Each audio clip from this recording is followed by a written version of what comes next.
A Bíblia tem 66 livros, e o livro de Hebreus ele ocupa um lugar de complexidade muito grande em razão do tema que ele trata. Se porventura nós estudamos agora Gálatas, né? Fizemos, salvo engano, 27 mensagens em Gálatas, que são 6 capítulos, falando ali acerca da antiga e nova aliança. O livro de Hebreus, ele se eleva muito acima de Gálatas, nesse sentido, em razão de ele tratar de um assunto que é central em toda a Escritura.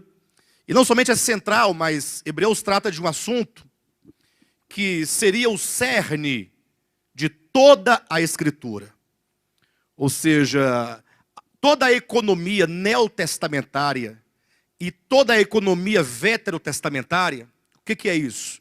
Economia é o projeto de Deus, como Deus projetou a sua obra, e isso em 2 testamentos, no Antigo Testamento e no Novo Testamento. Como que se estrutura essa economia divina, como se estrutura o pensamento divino.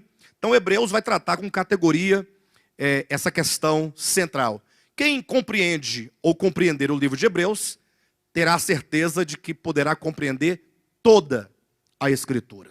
Quem não compreende Hebreus, certamente não tem condições de compreender a Escritura Sagrada. A gente vive num tempo em que as pessoas têm a Bíblia, né, disponível em suas mãos, e todos têm certamente uma Bíblia em casa, um exemplar, ou 2 ou 3, e há várias versões de Bíblias, e há muitos cristãos, inclusive muitos pregadores, muitos pastores, muitos missionários, muitos mestres.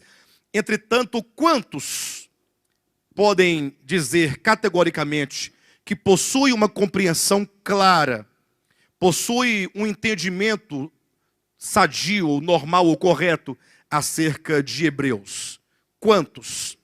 Eu posso dizer para os irmãos que isso chega a ser uma raridade. Portanto, nós estamos aqui diante de uma rica oportunidade que Deus nos dá de poder estudar essa epístola. Nós já estudamos essa epístola no início do nosso ministério. Não sei quantos irmãos se lembram. Lembra, Josué? Talvez não foi no seu tempo ainda, tá?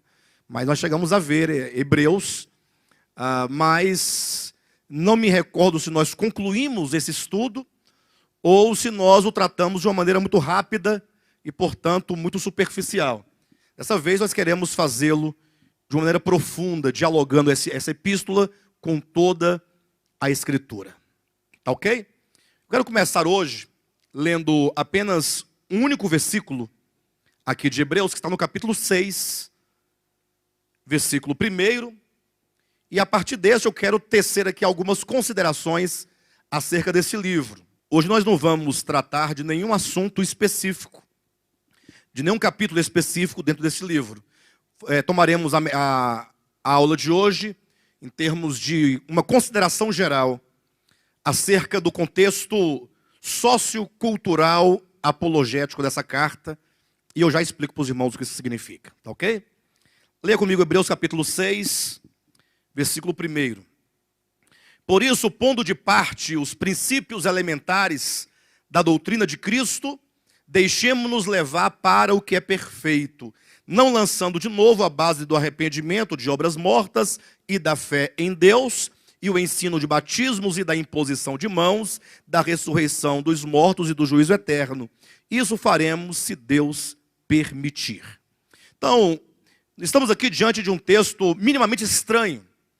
Lógico, eu digo estranho porque se não houver uma compreensão do que a Escritura como um todo nos traz, no sentido de como a revelação de Deus se estrutura na Bíblia Sagrada, nós vamos pensar ser esse texto muito estranho, porque Paulo diz assim, olha, pondo de parte os princípios elementares da doutrina de Cristo. Os irmãos já pararam para pensar nessa expressão? Ou nessa ordem? Pondo de parte.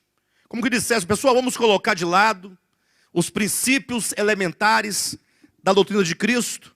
Não vamos ficar envolvidos com essas questões relacionadas aos rudimentos da doutrina de Cristo e nos permitamos avançar para aquilo que é perfeito.